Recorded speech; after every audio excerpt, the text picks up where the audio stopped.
이번 판결은 한미 동맹의 훼손 우려 등 국제관계에 대한 고려를 각하 판결의 이유로 들었습니다.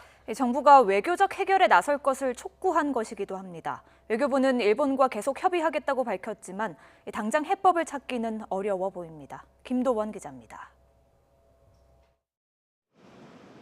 법원은 강제징용 피해자들의 배상 요구가 권리 남용이라고 판단했습니다.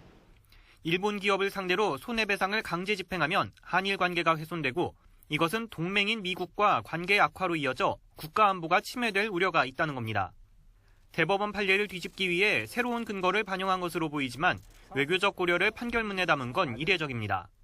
한일 청구권 협정으로 이 강제징용 문제가 해결이 되느냐, 이게 쟁점인데 그런 문제를 다루기 위해서 국가 안보라든가 한미 동맹 문제가 들어간 것은 굉장히 좀 이례적인 일이다, 이렇게 생각이 드는데요.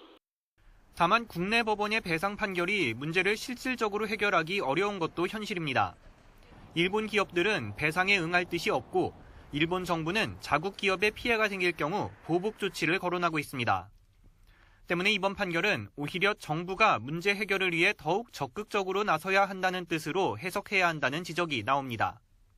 피해자에 대한 구제를 일본에 정식으로 신청하는 것, 또 하나는 국내적으로 외교적 교섭이 되지 않는다고 한다면 국내적으로 이 피해자들을 보상해주는 방법 두 가지가 있는 거죠. 다만 지금의 악화된 한일 관계가 이번 판결로 특별히 달라지긴 어려워 보입니다. 상급심에서 이번 판결이 뒤집힐 가능성도 있고 강제징용 피해자들이 이미 승소한 기존의 판결은 유효하기 때문입니다.